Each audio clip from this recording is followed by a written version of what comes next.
Hello, welcome back to our channel. ఈరోజు మనం పెసర పునుగులు ఎలా తయారు చేయాలో చూద్దాం. ఎప్పుడూ చేసుకునే మైదా పిండి, బియ్యం పిండి, బోండాలకు బదులు ఒక్కసారి ఈ పెసర పునుగులు తయారు చేసి చూడండి. వన్ ఆఫ్ యువర్ ఫేవరెట్ లిస్ట్గా మారిపోతుంది. ఒకసారి ఆ పునుగులు చూడండి ఎంత గుల్లగా ఉందో. పైన క్రిస్పీగా, లోపల గుల్లగా ఉండే ఈ పెసర పునుగులు ఎలా తయారు చేయాలో చూద్దామా? Let's start. ముందుగా ఒక బౌల్లో ఒక పెద్ద గ్లాస్ పెసరపప్పు తీసుకోండి. ఇది సుమారుగా 250 గ్రాములు, అంటే 1/2 కిలో. ఏంటి ఈయన ఎప్పుడు 75, 150 గ్రాములు అని చెప్పి ఈసారి ఏకధాటిగా 250 గ్రాములు అన్నాడు అనుకుంటున్నారా? క్లైమాక్స్లో చెప్తా దీని గురించి. వీటిల్ని బాగా కడిగి ఒక 2 గంటల సేపు నానబెట్టండి. చూసారుగా పప్పు ఎలా నానిందో. సో ఇప్పుడు నానిన ఈ పప్పుని ఖచ్చితంగా వెట్ గ్రైండర్లో మాత్రమే రుబ్బితేనే మీకు ఆ టెక్స్చర్ వస్తుంది. సో వెట్ గ్రైండర్లో రుబ్బడానికి ప్రయత్నించండి. అయ్యో మాకు గ్రైండర్ లేదండి, మేము మిక్సీలో రుబ్బుకుంటాం అనుకునే వాళ్ళు ఏం చేస్తారంటే, పిండి అంతా రుబ్బిన తర్వాత 1/2 టీ స్పూన్ కన్నా తక్కువ చాడోపు వేసుకోండి. అప్పుడు మీకు ఒకరు గుల్లగా వస్తాయి.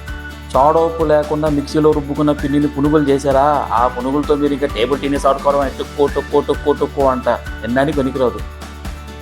ఈ పిండి రుబ్బేటప్పుడే 2 ఇంచుల అల్లం ముక్కలు, 3 పచ్చిమిర్చి సన్నని తరువేసి బాగా మెదిపేయండి. చూసారా, సుమారుగా ఒక 5 నిమిషాలకి పిండి బాగా మెదిగిపోతుంది, ఎక్కువసేపు పట్టదు. ముఖ్యమైన విషయం, పప్పు బాగా నానుంటుంది కాబట్టి అసలు మీరు ఎక్స్ట్రా వాటర్ యాడ్ చేయాల్సిన అవసరమే ఉండదు. సో వీడియోలో చూపిస్తున్న విధంగా పిండిని తీసి పక్కన పెట్టుకోండి. ఇప్పుడు రుచికి సరిపడా సాల్ట్ వేసి బాగా కలపండి.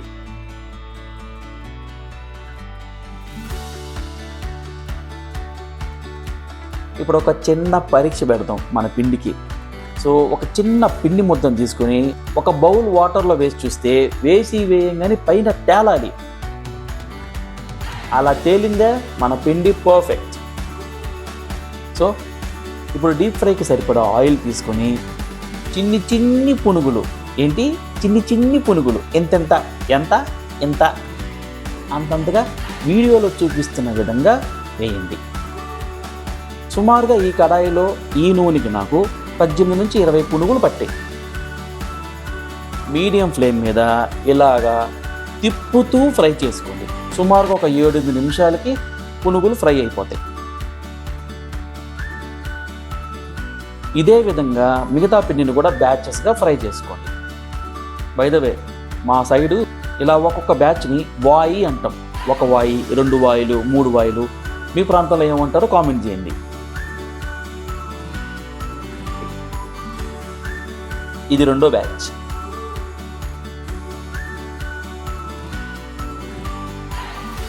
ఇది 3వ బ్యాచ్.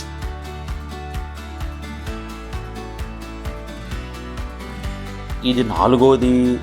సో మొత్తానికి నేను తీసుకున్న పిండికి నాకు సుమారుగా 75 పునుగులు వచ్చాయి, 4 వాయిలు వచ్చాయి. 4 బ్యాచెస్. సరే, క్లైమాక్స్లో చెప్తా అన్నాను కదా. సో మొత్తానికి సుమారుగా ఒక 40 పునుగులు మార్నింగ్ బ్రేక్ఫాస్ట్కి లేపేసాము. మిగతావన్నీ మధ్యాహ్నానికి కర్రీ చేసుకున్నాం. నెక్స్ట్ వీడియోలో చెప్తాను. చూసారా, ఒక్కసారి ఆ పునుగులు చూడండి, జస్ట్ లుకింగ్ లైక్ ఏ వావ్. అసలు ఒక్కొక్క వాయి తీసేటప్పుడు ప్లేట్లో ఉండనిస్తారు ఎవరైనా సరే? ఇలాంటి పునుగులు చేసిన తర్వాత అసలు ప్లేట్లో దాకా పోతాయా? నేరుగా పొట్లోకి వెళ్ళిపోతాయి. అట్లాగుంటాయి ఈ పునుగులు. ఈ పునుగులు ఎర్రకారం, గ్రీన్ చట్నీలోకి ఫంటాస్టిక్ వెళ్ళిపోద్ది.